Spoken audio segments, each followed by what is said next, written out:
What's going on? North-South Connection. This is Mike Rossi, and I am joined by our friend Pudgy Mike from the Pudgyboyz SportsTalk. We did CM Punk a little bit ago. How you doing today, Mike? I'm good, man. How are you? I'm good, man. I'm good. We are here to talk about maybe my favorite WrestleMania performer, not named Shawn Michaels, in number 8, Edge.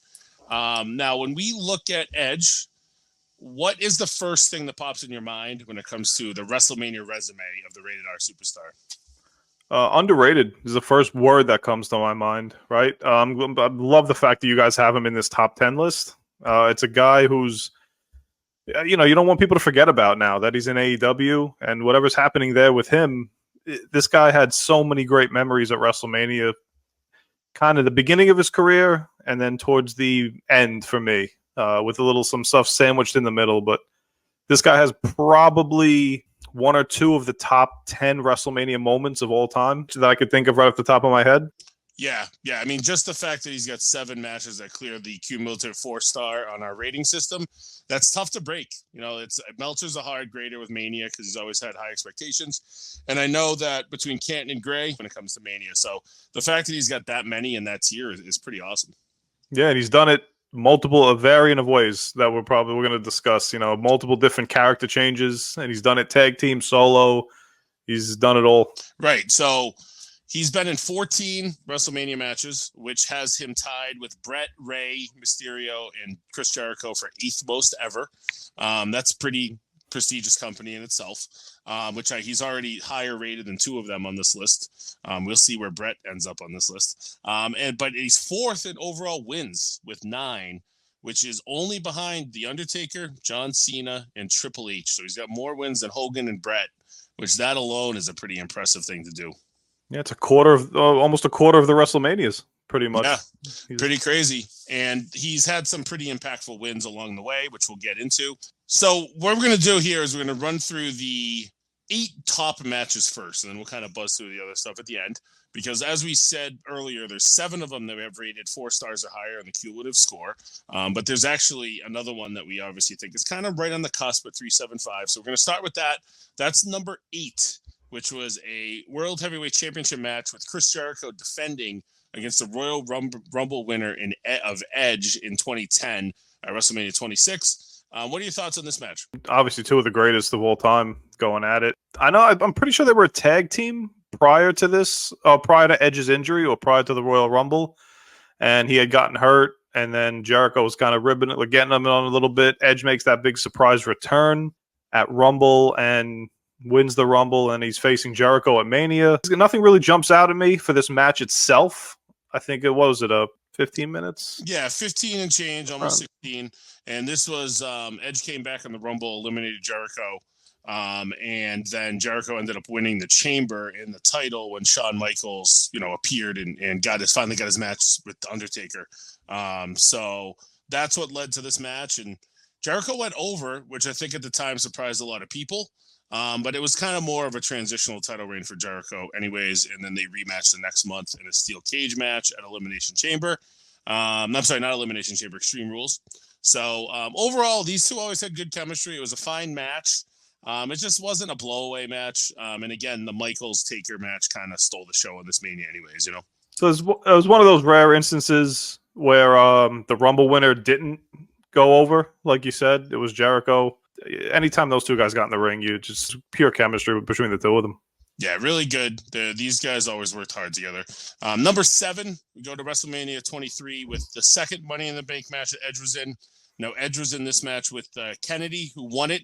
Interestingly enough, he eventually would lose that briefcase to Edge when he got suspended for drug use or steroid use, whatever it was. And then there was Punk, Orton, Finlay, both Hardy Boys, Booker T, and Edge himself. Really cool match.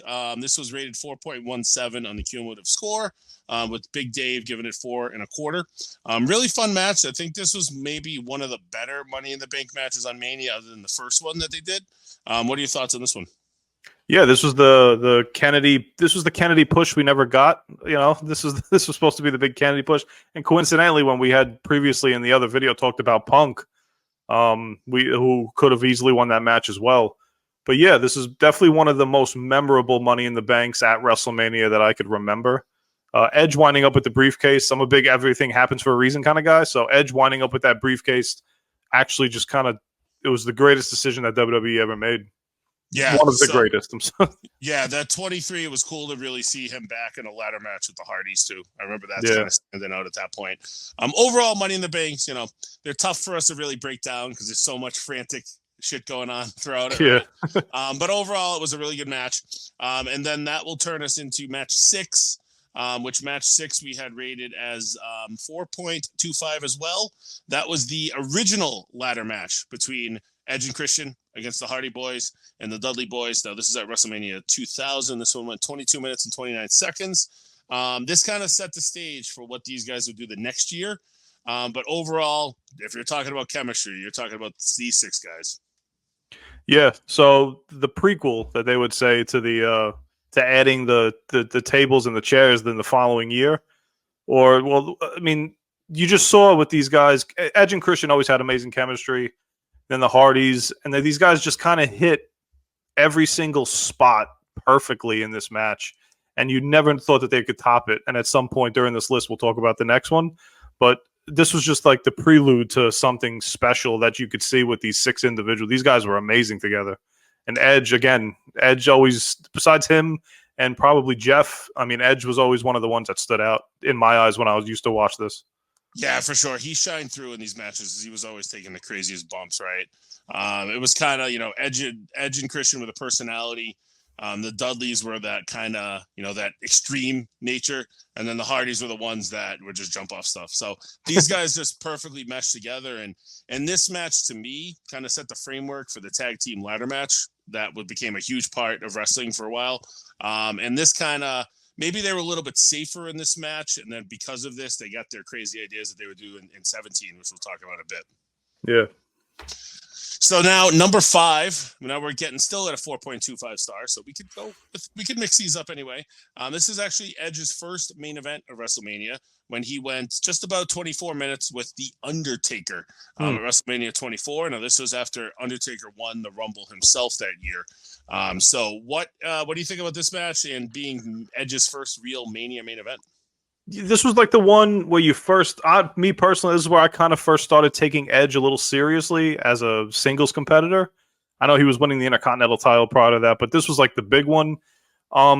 This was probably the first actual, besides being a kid and not believing in Giant Gonzalez at this point, this is the first guy that I actually thought had a legitimate shot at it, breaking the streak at that point. Because I think to then, besides the Money in the Bank stuff, I think Edge hadn't lost a singles match at WrestleMania up until this point. He might have been 5-0 in singles competition, but I actually thought he had a legit shot at breaking the streak. Like that's how much I believe that he could do it.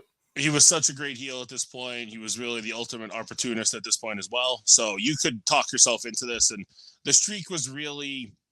This was at the point where you could kind of talk yourself into the streak winding down. Like none of us at this point expected him to have that 4-match streak between 25 and 28 when he has 2 perfect matches with Shawn Michaels and then 2 damn good matches with Triple H.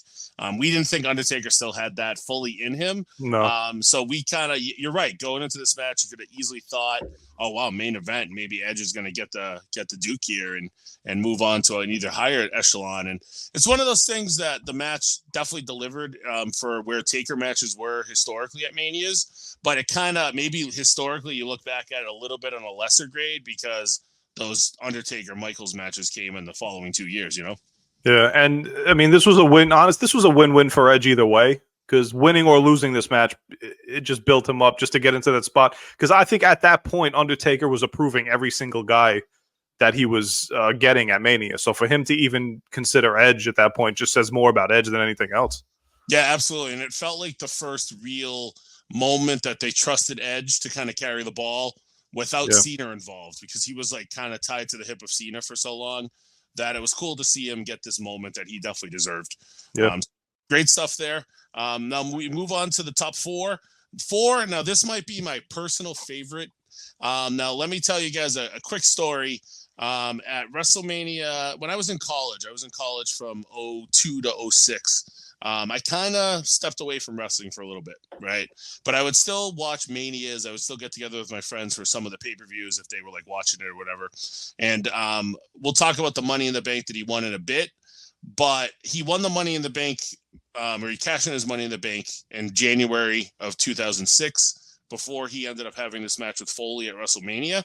So this was, I was at my friend's house for that Money in the Bank cash in. Edge completely brought me back into wrestling with that cash in, because to me, the Money in the Bank wasn't something I knew a lot about, as I was kind of a lapsed fan, and nobody did because it was brand new. But this Foley match, if you watch this Foley match tied into any like death match you see on the indies these days, it's right there. These guys went all out.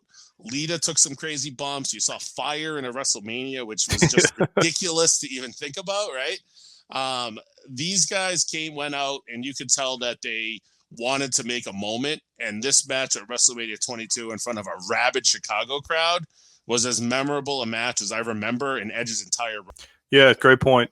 This was probably considered to be the consolation prize, I would guess, because Edge had dropped the belt, I think, to Triple H, who was kind of running the show from that era. Like, he was the guy who was running things and getting every title shot and burying certain guys. But I think Edge got this match as kind of like a consolation with Foley. Anything just sticks out in my head that the reaction that Edge had after hitting the table with the fire. One of the best reactions I've ever seen come out of somebody's facial expression. It made you really think. And he, of course, going into that is going to hurt. You're going to feel something. But he made you feel it through the TV screen. Like, this guy had the best. And Foley at that point, too. You don't think you're getting anything out of Foley, 5-6 years after unofficial retirement? He got everything he could out of Foley in that match. And it was just so much fun start to finish. Yeah, that spear in the pinfall at the end, and then Edge kind of like convulsing on the stage. It was amazing. It was just such a cool visual. And you're right, that's a great point. With this being a consolation prize, is it feels like they had to cash in Money in the Bank before Mania, so they made the decision to do it with Cena, probably not knowing if Edge would take to it, right? Yeah. And boy, did he. And you're right that they ended up coronating Cena again at that WrestleMania. With Triple H, but then him and Edge were tied together for the next few years, really. And this Foley match really just, if you were seeing that this guy was resilient and maybe not in the spot that he had earned at that point, he seemed to be very happy to be in this match. So yeah, and it's about opportunity. Like, I don't remember a thing about that Cena Triple H match, if I'm being completely honest. Yeah, right. But I could tell you, I could remember everything about the Foley Edge match. So Edge would have nothing to really bow his head about, because they stole the show. Yeah, that Cena match, the thing I remember the most is what we talked about. We did Punk being in that entrance, right?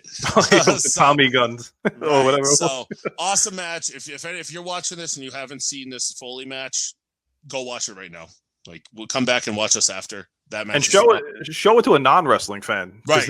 They'll be just as entertained just watching this match. Yeah, they might not know what the hell's going on, but they're going to get into it, I promise. They're like, oh, fire. Right. And then before that is where, if you look at the history of Edge, this was kind of his main event making moment when he won the first Money in the Bank match at WrestleMania 21. Now, this one was 4.58, and that's his third ranked one, guys. So that kind of shows where we're at with Edge, right? Yeah. This was when he goes over Christian, Kane, Chris Jericho, Shelton Benjamin, and Chris Benoit. This was the first time any of us had seen a Money in the Bank. It was just a multi-person ladder match. We didn't really know how it was all going to work. But by him winning this briefcase, it elevated him, almost a year later into his first singles world title. So this, when you look back at the story of Edge, this was the real, true single star-making moment of the Rated R Superstar. Yeah, sure was. And it just sticks out looking back at it. You just got that boring black briefcase that Edge is holding. It's not the shiny, beautiful one that you see nowadays with all the stuff printed all over it. But that's star-studded, that match with all six guys. Star-studded. And much deserved. Edge had to win that. Tons of ladder spots. If you're into guys using the ladders, this is the match to watch. Turn that on and watch these guys. was really perfect. You had Kane as a big base guy, and then you had 5 phenomenal workers around him. Shelton kind of became the king of the Money in the Bank right off the bat in this match. But Edge was definitely the right person to put over here, and it kind of got you thinking, oh shit, maybe this guy can be a main eventer now that he's on his own. So it was his first Mania since 18.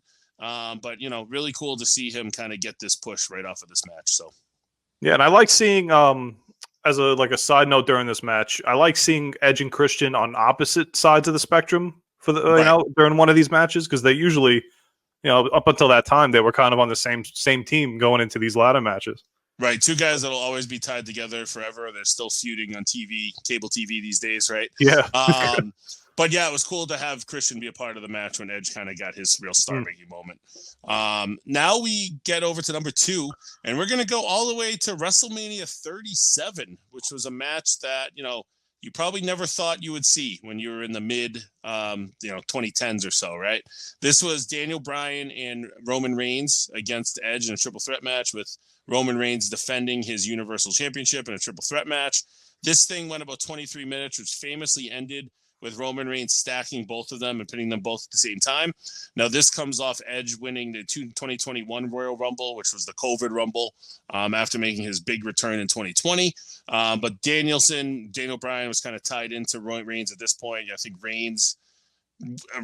Bryan won a elimination chamber that got him a title shot against Reigns, so everybody thought maybe that's the Mania match, and then Reigns came out and defended it and gets them and squashed them in like 2 minutes right after that chamber.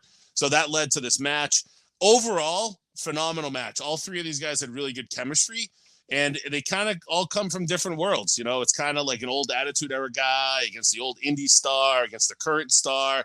It's kind of cool how they were able to mesh 3 real mega stars together for the first Mania back with fans after COVID. Yeah. So yeah, it was the first. Yeah, definitely the first one back. Edge deserved to have to go up again. He definitely deserved to have fans in the building. Unlike the previous year where I think he wrestled at Mania and there was just nobody in the building, if I'm not mistaken. Yeah. So yeah, this was something where, and I'm not usually a big fan of just, tossing in triple threat, like a guy into a triple threat match, but both guys, Bryan and Edge, completely deserved to be in the main event. And I think Edge he turned heel prior to this match or a couple of weeks prior because he was mad about something with Daniel Bryan. So it was kind of, I didn't know where this one would go, what direction this match would go. Right. And this was still relatively early in the Reigns title reign, right? So you could talk yourself into somebody else winning this. I mean, Edge was super hot. Danielson was always super hot. And it ended up being the end of Daniel Bryan's run in WWE for the most part. He still had some matches with Reigns after the fact here. But end of the day, this is a match you can look back at and really just see 3 different types of stars. And you see them all shine. And everybody in that crowd was so happy to see wrestling again in front of them, Yeah, it was great. It was really fun to watch. And then number 1, I don't think there's a surprise there, guys. WrestleMania 17, the TLC match, which is just 16 minutes of pure chaos. Christian and Edge against Hardy Boys and the Dudleys in a rematch of the 16 ladder match, but with chairs and tables involved. 4.92. Meltzer couldn't be talked into a 5-star at this point. Or this would have been a 5 across the board, I think. I mean, I don't think this is a match. Sometimes you can look back at matches in the early 2000s, late 90s, especially ladder matches, and they don't really hold up like they will now because there's so much crazy shit that they do in these ladder matches today. But boy, this one does. Yeah. So, I mean, if you're 60, you said 16 minutes, I feel like this match was over 30. Like when you just watch it, it's not in a good way. Right. And it's like, this is one of those matches I could probably put, like I make up these lists in my head about like matches you just can't take your eyes off the screen. This is one of those rare, like 25 type matches in your lifetime where once the bell rings, your eyes are glued to that screen up until the match is over. And this famously has that amazing spot you've seen a million times where Edge spears Hardy hanging off of the belts. And if I'm not mistaken, this is the same one. Hardy has that spot where he's on the ladder on the runway. Yeah. And he does the flip. That's another spot you see in WWE all the time. They just air it. I mean, everybody, like you said before in the first match, every one of these 6 guys plays their part perfectly. And you don't even know how much of this stuff was scripted going into it. These guys probably just went out there without a script. It just looks like everything was just poetry and motion with these 6 guys. Right. And if you are, there's 2 things that I can say about this match. If you, like kind of what we were saying about the Foley match, if you went to think about showing a non-wrestling fan one match in the history of WrestleMania, this might be the one. Yeah. You know what I mean? Because there's so much, it's not too long. There's crazy shit that you don't see elsewhere.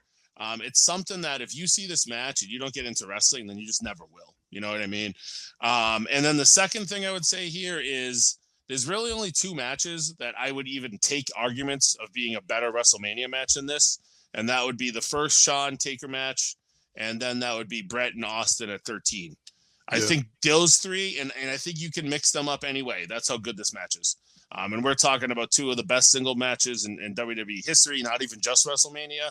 And for this to be there with all of these guys involved, this match is just something that you have to show somebody. And I think they're going to be like, oh, shit, let me see more of those guys, you know? And on top of all that, these guys have to, you know, you set the bar so high with the first ladder match. Now you're coming into this and you're adding elements that have just never been added before in the history of wrestling, you know, on a spectacle like WrestleMania. So the pressure that had to be on the 6 of these guys was just probably so immense, and they just completely. And that ending shot is one of my favorite shots of all time of Edge and Christian on that table holding up the belts. I mean, it's just there's nothing wrong with this match. How the hell it doesn't get a 5 is beyond me. I know. He wasn't giving 5s to anybody at that point. Now he gives them out like candy. But yeah, I mean, it's a match that stands the test of time for sure. I mean, we're talking about a match that 23 years ago. This match could be on the hottest pay-per-view in 2024, and it would fit. And you can't say that about many matches at WrestleMania 17, 16, 15, you know, because wrestling's different now, you know? Yeah, sure is. There's more athleticism. There's a lot more of that stuff. So now, as we run through the other matches kind of quickly, WrestleMania 18 was his first singles match. You got a real brief 6.5 minutes with Booker T. Really nothing to speak to here. Do you have any memories of this one? No, I think that was that the King of the Ring Edge, where he had one King of the Ring going into Mania? I think so. Honestly, I don't even remember that this match existed. And like I had no. It's one of those forgets. Yeah. But then you move on to 25 and kind of the culmination of his Cena feuds, right? He had a 3-way with Cena and the Big Show for the World Heavyweight Championship. They went about 15 minutes. I mean, this was again a show that was completely stolen by Taker and Shawn. But you know, it was also one that 25, I believe that was the one with Flair and Shawn, right? Oh no, I'm sorry.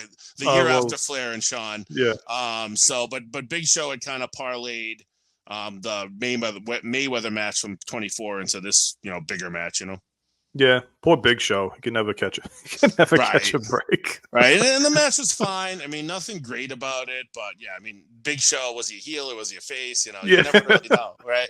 And then his last match, which we thought was his last match, at WrestleMania 27 against Alberto Del Rio. After Del Rio won the the Rumble that year in Boston in 2011. This was when this opened the show. It kind of surprised you because you weren't used to the Rumble winner opening a WrestleMania. None of us knew at this point that this was going to be the last time we would see Edge for 9 years. We at that point we thought the last time ever, right? Yeah, and I wonder if because I was a big Del Rio fan, not face Del Rio when they tried doing that, but I did like Del Rio as a heel. I love that whole. I like the character that he had built. So I definitely thought he would go over there, but the fact that they let Edge win that match and be able to just kind of retire the title himself, it just makes a lot more sense in hindsight now. Right. But yeah, having no idea, looking back at that now, it's it's one of the saddest retirements that we ever sat to watch. Yeah, you didn't know. I mean, I like I said, biggest Edge fan I know myself, and you're watching that show and you're like, all right, Del Rio's going over. He didn't go over. Edge retained. And then it was kind of an afterthought. There was nothing. And then not the Monday after, but the Monday after that, the second Raw after Mania, he retired, and just a heartbreaking moment. And what breaks my heart about it is I went to WrestleMania 29 through 35, so I hit 7 Manias over the years. and I didn't see a single Edge match at Mania. He just happened to be off 9 of the 7 years that I would go. Yeah, it's just. I mean, he'll be back one day. They always come back. So right. when he'll be back, he'll have his WrestleMania moment. It would be nice to see in a future prediction. It would be really nice to see Edge and Christian 1-on-1 in a Mania match. But to end his career. Would be cool for sure. I mean, even if he comes back and does one more on the way out, that'd be cool. Yeah. Eventually, Christian's got to go in the Hall of Fame, so just do it that year, right? Yeah, you might as well. So then 36, you got Randy Orton. This match would have been good if there was fans. I stand by that. It's a 28-minute match that told a lot of story. It's tough to tell a story without an audience, though. And I think that this match really stunk because of that. It's a match that I'd never look back and watch a second time because I don't find a reason to. 28 minutes is just too long. If this thing was, or was it 38? 36. I'm sorry. Oh my God. In my head. Think about this match going 36 minutes without fans. And yeah, they did all through the PC. They're on the back of a truck at one point. They ended up having a good no fans match again at the greatest wrestling match ever. But this one just wasn't it. No, not everybody could pull off the halftime heat with like the Rock and Mick Foley did at in '99 or whatever. But the no fans it was so awkward, that whole era. And then I did not like the fact that they labeled this for the greatest wrestling match of all time. I don't think it fit into the story. I didn't like this at all. But it was just the timing for Edge coming back to go from Rumble to everybody just completely disappearing 3 months later. It was actually, I'm so happy that we were able to get the full instant reaction of him coming out. Because if he comes out at Rumble with no fans after 10 years, the return's not going to feel the same as it did, like that ovation that he got. Right. There would have been no reason to do it without fans. That kind of took it away. Because when he got in that Rumble, there wasn't he didn't do a ton, right? Because it was his first match in 9 years. And that was obviously known as the Drew McIntyre, Brock Lesnar Rumble. But yeah, I mean, it was cool to kind of let them reboot it and get him in front of fans for the following Mania, because this had to have been a major disappointment for him, Yeah, well deserved too. Yeah, and then, we talked about the Daniel Bryan match with Reigns, but then 38, he had kind of a little bit of a blood feud going with AJ Styles. This is a pretty good match. It was probably a little bit long in the tooth, 24, 25 minutes. But this one's more known by, Edge really going heel, and Damian Priest helped him win this match, and this is what kicked off the Judgment Day. Kicked off one of the greatest stables that we have going in wrestling now, or for the last year and a half or so. But yeah, on paper, Edge Styles, I wanted this to be a lot better than I thought it was, or that it turned out to be. But looking back at it, it did help kick off, obviously, like I said, the Judgment Day, which was amazing. Yeah, interestingly enough, you could say that about a lot of AJ Styles WrestleMania matches. Yeah, it's true. Yeah, they none of them have really. They've all been good, not great. There's nothing that's really been great. Maybe his best one was with Shane McMahon, if you can believe it. Right? And this is with matches with Nakamura, Jericho. You never say there's never a bad AJ Styles match, but you think about AJ Styles and Edge getting 25 minutes, you probably expect a lot more than what they gave us here. Yeah, and unfortunately, one of the best Styles matches that I was entertained by the most was the Boneyard match with The Undertaker. Right, that might be the best overall one. You forget about that. And that sort of thing is what they needed to do more of without fans. Like, you think of that and the Firefly Funhouse match. Those are the two of that Mania that you really dug your teeth into, Yeah. And then we go to 39. This was a match that you think Hell in a Cell, you think something awesome. Edge facing the Demon Finn Balor after the Demon had stolen the Judgment Day from right underneath his nose. When you think about Finn Balor and Edge, again, you think about a match that will be better than this one was. Again, there's nothing really wrong with it, but there's really nothing great with it either. And it was in a weird spot, right? The 2-day Mania, the pacing is really what might have killed this match. You had a Roman Reigns match that everybody was waiting for with Cody. They wanted Cody to finish that damn story the end of that night. This was the culmination of the second day of a 2-day Mania. Earlier in that night, they had a crazy Gunther sprint with Sheamus and Drew McIntyre. right before this, you had the Snoop Dogg Miz segment, which was crazy in itself. All in all, this was something that just kind of fell on deaf ears. I didn't like how they put this match together. It wasn't overly long, but I thought the wrong guy went over on this one, especially when you think about the fact that Edge didn't have much more time left in the company. I think beating the Demon and kind of killing the Demon wasn't the right move here. No, because I don't. If I'm not mistaken, we haven't seen the Demon since that match. So, and that's a character people really, really love, and it's just like a side of Finn Balor that we kind of wish we could have back. But yeah, it should have been Finn's match. I like the Hell in a Cell concept because the match was in Hell in a Cell, and I'm always down for a Hell in a Cell match. But sometimes they just fell on such a bad place on the card. There was too much. I vividly remember, like you said, myself saying, "All right, let me get to Roman Cody." Like I couldn't. I was so WrestleMania'd out at that point. Like I just wanted to get to that main event. Right. And as we think about this match again, it was just a matter of we thought they'd get to a different level than they did, right? Yeah. And that's it. You know, they just they probably did a lot of things that sounded cooler on paper than it delivered. All in all, though, it is what it is. Now, looking at this overall resume, what could have been done with these 14 matches, other than, the AJ and the Finn match being a little bit better because we just talked about those? What could have been done with his resume to put him higher on this list? I would have said the Undertaker one, but I think I said, like I said, win or lose, I think Edge was in a great spot at that point. So he didn't. It's not like when we said in our old one with Punk.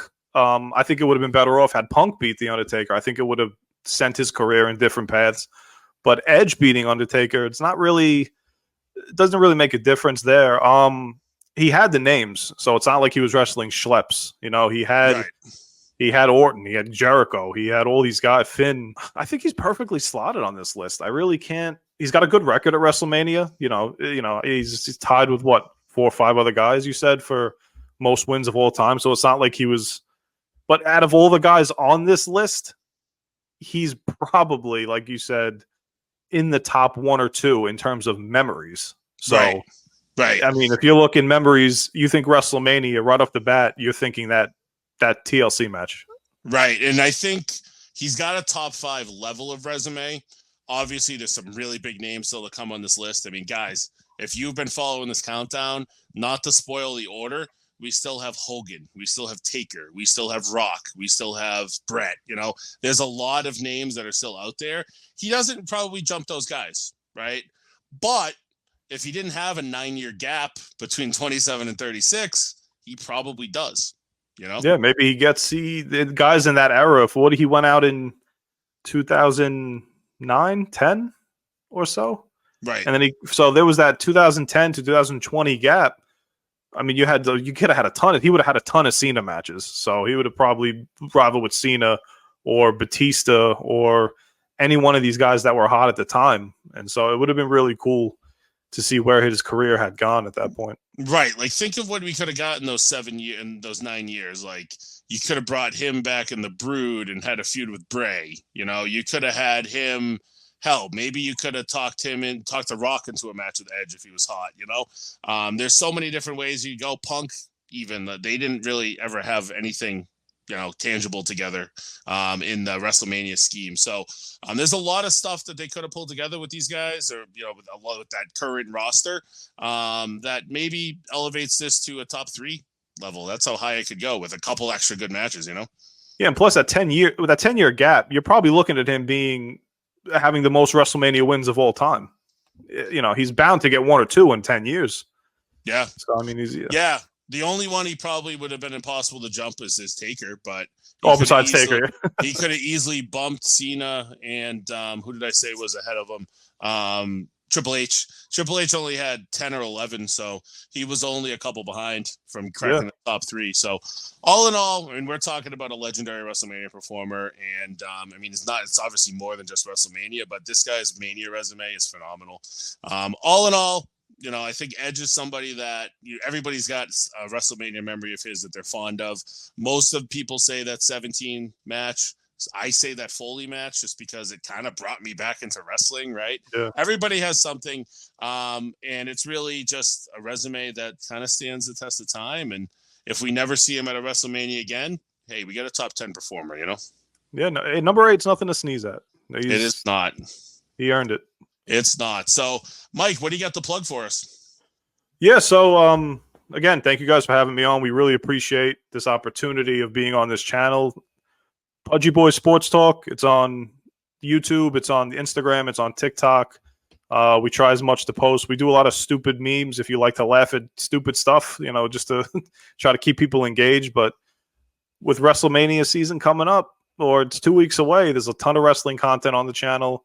You guys doing this list, like I said in the last video, genius. I love this list.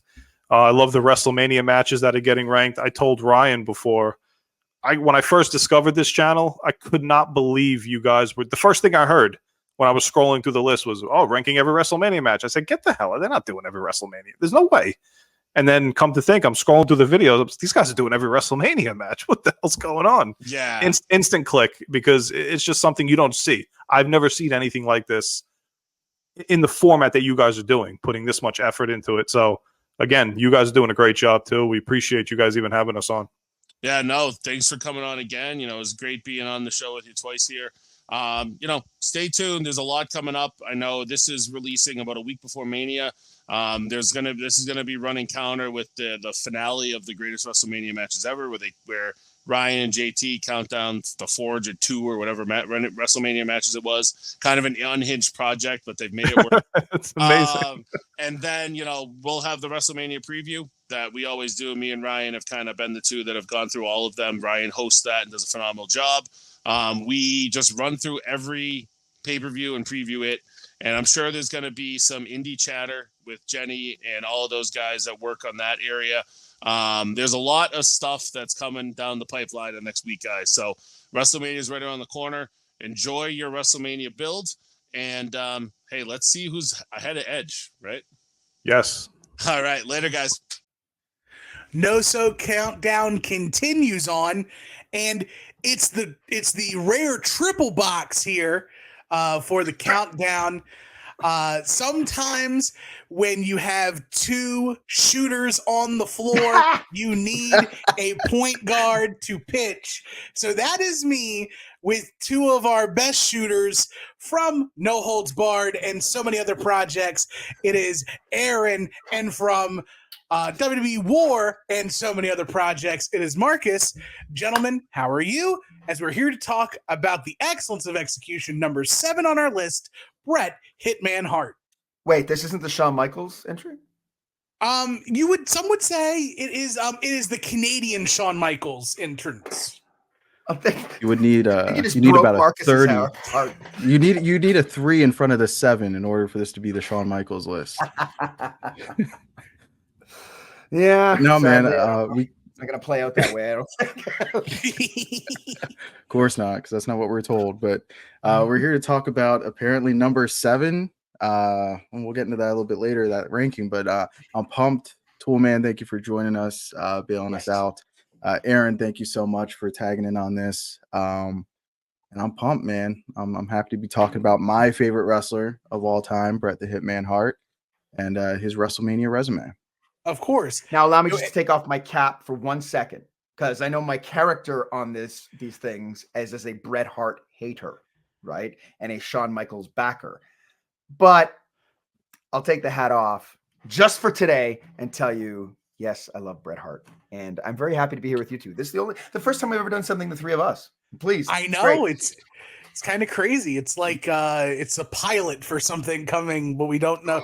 There's no script, there's nothing in the works, but it's like the unknown pilot episode of whatever we want to do. That's it. So Marcus, I'm going to pitch to you. You are the staunchest of staunch Bret Hart truthers. So I want to pitch to you first. Why does the number 7 above our heads piss you off so much as the aficionado that you are? Well, he's got the greatest WrestleMania match of all time. Full stop. Not up for debate. Talk about it. When did he wrestle? When did he wrestle the Undertaker at WrestleMania? That's what I'm supposed to be doing. I'm sure he would have got a good match out of Undertaker at WrestleMania too. You got a But he's great got the match greatest- out of him at SummerSlam. So He He did. But he's got the greatest WrestleMania match of all time, with WrestleMania 13 versus Stone Cold Steve Austin. It is. I talked, off air with Aaron about this before. I talked to Chad and JT about it. But that match accomplishes so much more than I think any match in WWE history has accomplished. Just when you run down the list of things, I think he's got the greatest WrestleMania match at WrestleMania 10. I think he's got the best match on the card at WrestleMania 8. I know that's a hot take and up for debate. But for me, that's what it is. But I think when you look at the weight of his matches, specifically 10, 12, wherever you fall in the Iron Man match, and with 13, 7 feels a little low for me. it's hard because this is going to be an episode with 3 people, right? Like there's 3, and we're getting number 7, number 6, and number 5. We know who they are. They're in the description. I think you're probably making a hard case that he's ahead of Savage. It's tricky, that one, when you look at Savage's importance, and we'll talk about that later, I suppose. But one spot ahead of him is The Rock, and that one feels a bit egregious. And I'm a huge Rock guy, right? Yeah. And to have him 1 spot ahead of Edge and 2 spots ahead of Charlotte, I think it's the company, because look, you can make all the arguments you want about the guys that are ahead, like the people we haven't talked about in this countdown yet. I don't know the order, but like Stone Cold or Hogan, or those are the guys that built and carried WrestleMania. But Bret's contributions can't be ignored. Like when you look back at his run, he's in an extremely important match on every single card that he's on. The problem is he's got 2 big warts, and I would say both of them aren't really his fault, but one of them really isn't his fault. So the one that isn't his fault, I think, is the Vince one at 26. I think that's an all-time bad match, but I don't blame Bret. I mean, he's a stroke victim, in the match. It's not his fault. He didn't ask to go 25 minutes or whatever it was. So I think that's tough. And I think the I Quit with Backlund at 11 is pretty all-time bad. I actually just rewatched it. And it's again, I don't know if it's his fault though. Piper is just so obnoxious. He says, "What do you say?" I'm not even exaggerating, probably 40 times in the match. And then Backlund doesn't even say I quit at the end. What do you say? So I think he doesn't even say that in the match. He says it after, right? Yeah. Was he dying? Possibly. Bret's killing me. What is that? Please break my back instead. So I guess then if we're counting out the highest of highs and the lowest of lows, then really you have to what's left is the bunch in the middle, right? And Bret has a lot of, at least based on the ratings we see on the screen, a lot of middle of the road, gentlemen's 2.5, gentlemen's 3s, for certain matches, at least based on the rankings here. So I guess, at least to his credit, where other people would have who would have a cachet as long as Bret's, his average is pretty high considering, I would assume. Just trying to think of anything else, but I guess WrestleMania moments might get called into question with the importance of a person at WrestleMania. Bret's got a few, but I wouldn't say that he has of what he has here. Yes, Blood from a Stone is a great WrestleMania moment, but it's more Austin's moment. It's Austin's moment, but Bret contributes, right? Bret sets it up and delivers it, but it's a moment for Austin, right? WrestleMania 12, the Boyhood Dream. Bret is directly connected to the WrestleMania moment, but it's not his. Same goes for WrestleMania 9, right? The WrestleMania moment for Hulk after Yoko. His 9th. Right. It's Bret, like awesome or Hulk doesn't get there without Bret, right? Yeah. It's almost like Bret Hart might be the best ever at making other people look good, right? Yes, but in turn, that's not what this ranking list is for, right? They should Well, have it been a should be. jobber, is what you're saying. Right. I mean, if you Should've been a look at, jobber. Don't start. we can go through the entire list of what we've done so far. I mean, last episode we had Edge, Charlotte, and Roman Reigns. Episode before that, we had Triple H, Daniel Bryan, and Ric Flair. Before that, Kurt Angle, Andre the Giant, Ultimate Warrior, right? And Yeah, Ric you Flair can had a- question the order of operations for any of these, right? But what to you, Aaron, makes you think that Bret is a top 10 WrestleMania performer? And do you think, after you've taken the Shawn Michaels sexy hat off, is 7 a actual fair number, or do you think those are rookie numbers and we need to bump those up a little bit? I think it's sadly, I think it's ballpark. I think you're in the ballpark because I think, look, like I'm not here to pump Sean up, right? That's not what I'm here for today. But what I mean is that like Sean's WrestleMania resume is kind of undeniable, right? Undertaker's WrestleMania resume is kind of undeniable, although it's got a lot of warts, and Undertaker's importance to WrestleMania. Hogan's, Austin's. So like those are the guys that like I see zero argument about Bret being ahead of, right? And then you're in this bracket where we are now, which is Savage, Rock, and Bret, right? And I think Savage is more important to WrestleMania, and he has, I think, the same kind of amounts of highs that Bret does, with a few less of the lows. Not that Savage everything's perfect. There's a George Steele match in there, obviously. And WrestleMania 3. Yeah, that's certainly a terrible match. That's a big whiff. But you know, and then you got The Rock, who's got like the super high end stuff. But Rock is similar to Bret in that like he's always passing that torch to somebody else, almost, except Hogan, right? So I think we're in the ballpark. I think the argument is probably if he goes ahead of Rock. I could see an argument for Savage. I wouldn't make it. But I think what ends up hurting Bret is the same thing that ends up hurting Bret when you're doing a list like a GWB and you're trying to rank the number one guy. He spends too much of his time, and it's not a bad thing because I like it, but he spends too much of his time in that tag team to like, you know, if he was a singles wrestler the whole time and getting pushed, it's probably a no-brainer. He's like 1 or 2, but he spends so much time there. And I think the sneaky reality of this project is there's not that many all-time great WrestleMania performers, which maybe feels like blasphemy in this project. But like, as I'm looking at the list, I'm like, Edge, like really? Like, you know, it seems stupid, but once you get past those top 3 or 4, I think the drop-off is pretty steep. Yeah, I think that's very accurate, because you think of, when you think of a event that is so prestigious, an event that has such a legacy like WrestleMania, right? It's hard to say that there's 40 greatests, right? Yeah. 40 is a great number because we're at WrestleMania 40. It's the biggest WrestleMania of all time coming up.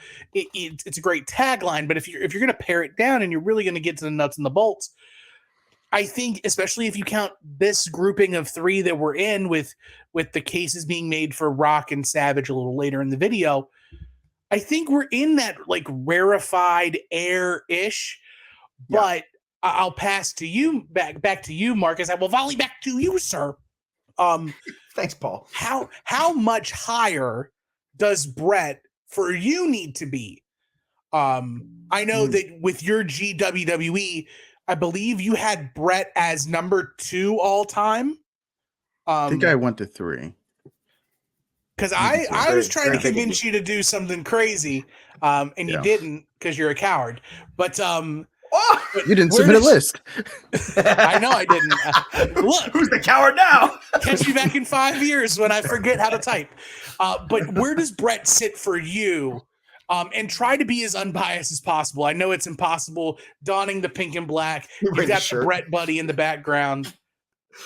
I think Aaron makes a great point with like Bret probably being a lot closer to Savage and like those two resumes being pretty comparable, and Rock too. So I would probably take the three of these guys and just bump them up. For me, I'd have Bret ahead of Savage. I understand the case. Savage has a lot of important stuff, a lot of great moments. I think a big one is like WrestleMania 7. If you're super connected to like that story with Liz, I think that's a big one. For me, I'll give a tiebreaker to, Rocket or to Austin and Bret at WrestleMania 13. But Hogan, probably Mr. Undertaker.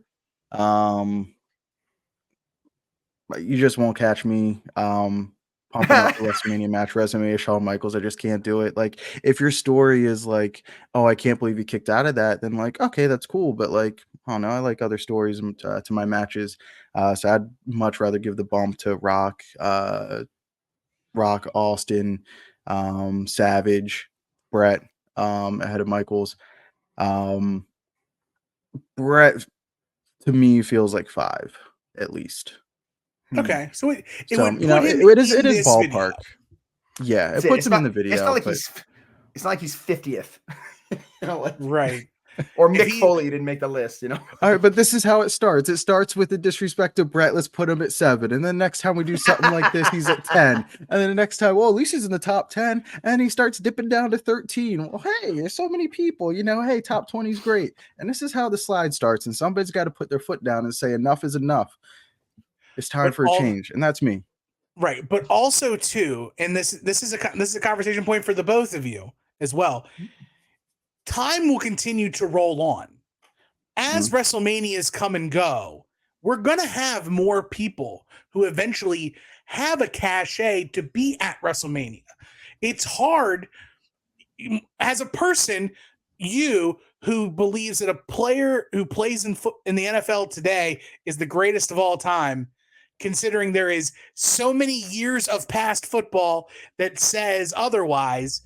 It is the same true here that Bret may not stay 7 forever. Like, it's only he might move up, right? I agree. He may also push Bret's down. work is but his work is timeless, and that's to me why other people like Charlotte and like the newer people, it's nothing against them, but it is more about the Shawn Michaels style of, I can't believe that this match is still going on, all the kickouts, the crazy moves, the spectacles. That's just the direction where things are going, but that stuff doesn't withstand the test of time. There's a reason why you can look back and you can watch Bret Owen, because it's timeless. There's a reason why Austin and Bret is so effective, because it's timeless. You can go back to Piper and Bret. It's timeless. And that's the kind of work that Bret put in. He put in timeless work at WrestleMania. And that's why I don't think he'll ever drop out of it. 7's way too low, but I don't think he'll ever drop out of a top 10, no matter how many guys or girls you pump into this list. See, I think I agree with you to a point. I agree with you that for us, Bret Hart is timeless, right? I think he's the most, and going back and rewatching everything grew my appreciation for Bret tenfold, because nothing he did in the ring looked anything but legit. And my worry and why I think he'll descend on that list, and this actually makes me sad more than anything else, is that style of wrestling doesn't exist at the top level anymore. And I think the proof of that is seeing Charlotte at number 9, right? And again, this is not me shitting on whoever made the list, but that's just how it kind of angled towards, right? Charlotte 9 ahead of Triple H. I hate Triple H, but come on, come on now at this point, right? Or ahead of Angle, or even Charlotte ahead of Ultimate Warrior. These people were all timeless characters and timeless moments. And I love Charlotte. Charlotte for me is my favorite female wrestler of all time, but she is in the vein of, oh my God, I can't believe they kicked out of this, as opposed to someone like Bret, who brought a raw and real emotion to everything. And because that's gone, that's where I see other people passing him. I could see Logan Paul passing him. It's stupid, but someone's going to love Logan Paul's run and how athletic he was, and how every WrestleMania he had somebody gave him 4 stars for the match. Whereas Bret was wrestling the fucking Orient Express at WrestleMania 6, right? Very true. And I think too, and as we sort of wrap up and put a bow on the Hitman, I think part of that too is just and not to make this like a small editorial on the current state of WWE, but Bret Hart is not a prominent personality or a mentor currently in wrestling. Whereas, Well, look at who gets to retell history now. The two guys running the show. No, absolutely not. right, that's what I'm saying, is that like Yeah. Shawn is the direct report to every single developmental star that's going to be coming up in the WWE. So that style of, oh my God, they kicked out, is only going to be pushed tenfold because that's Bret Hart's hammer, or that's Shawn Michaels' hammer, right? If wrestling matches are nails, his style of wrestling is the hammer. Whereas there is not, or at least to my knowledge, there is not somebody else at NXT who is cultivating the younger talents within the WWE to tell the other side of the story, right? And even there's the, not a the Bret. guys, yeah, and even the guys that are directly influenced by Bret, so like CM Punk, FTR, like those are the biggest guys who push it forward. They are, without even acknowledging it, they're just as influenced by Shawn, because they Right. do all that stuff. They'll say Bret was right and this and that, but they'll cultivate their matches in such a way where it is all about the kick out and this and that. So that's where it's kind of troubling with the legacy. Yeah, and also too, to account for the future of the list, those who do have Bret Hart influence, like a Punk, like an FTR, a lot of them are aging. They're aging out of being able to put together a resume that can rival Bret's, just because there's not enough road left under their tires to get there. Like FTR is not even in the WWE right now. Yeah. They've missed out on so many WrestleMania opportunities by going out and doing their own thing and being the greatest tag team outside of WWE. Whereas with Punk, you know, however you decipher his 7-year excursion and finding himself or what have you, there's maybe 2-3 more years left in Punk's tank. And to think of the quality of matches he'll have once he's back, it's hit or miss, right? Because again, it all depends on who he's working, right? Like if we get to WrestleMania 41 and we actually get Seth Punk, or we get Seth or Punk Drew, I think those two can put on a Bret Hart style match, a Bret Shawn, a Bret Piper, a methodical match that doesn't caters more towards that and less towards the shock and awe, right? But that's why I think, and I want to ask Marcus something before I forget, but that's why I think that like even if they're capable, they won't, because that's not what the landscape is anymore, and that's what people go for.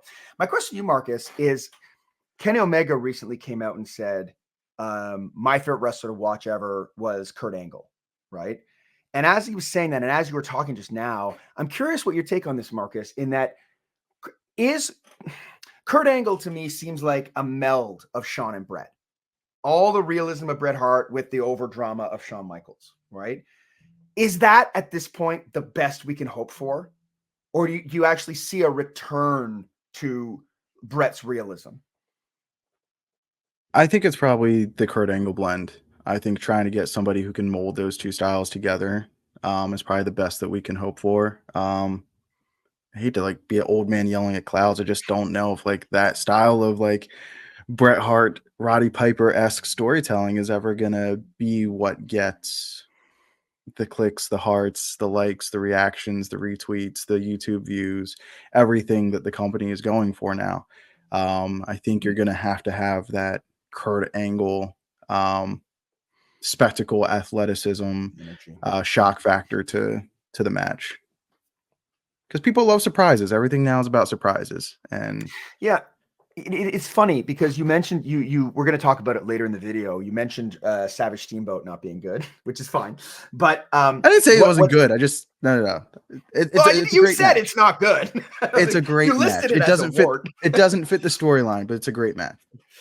That's true. But what I will say in favor of the match, and I think you might agree with this, is that there were tons of kickouts in that. but it's different in that like people aren't getting hit with hammers and then kicking out, right? Sure. And for me, that's what that match, that's the right way to do that drama. Like, is that, okay, these two people are trying to win, so they're kicking out, as opposed to, oh, Undertaker got hit with a pedigree and a super kick. Like, let's see what happens. Right. And that's just kind of the nature of everything, right? As the fan base gets younger and younger, there's fewer of us who were around to appreciate the realism of Bret Hart in its prime. And eventually, like Marcus said, we all just kind of become the old men shouting at clouds because nobody knows what wrestling is anymore. What you're watching is not wrestling. This is the hullabaloo. I don't know what you would call it, but it's not the same. In my day, I do have a George question. Hackenschmidt went for 90 minutes. I do have a question for everybody. Yeah. Outside of WrestleMania 13, what's everybody's favorite Bret Hart WrestleMania match that you'd like to give a little love to? Well, hold on. Take out the Owen match too. Okay, all right. That's gonna be yeah. Take out the Owen one. Yeah, all right. Yeah. Go ahead, Tim, or do you want me to go? I can go, and it's one that may surprise you. I really love the WWF NFL Battle Royal. I think that match doesn't get enough love that it should have. Especially Meltzer gave it 4 stars. 4 stars. But is Meltzer really the flag to follow? Like, no, but it's funny. You want to talk about old men shouting at clouds? Jesus, he's a star short, if you ask me. He's about 7 stars short of Will Ospreay's in it, but the Tokyo Dome. I love the WrestleMania 2 Battle Royal.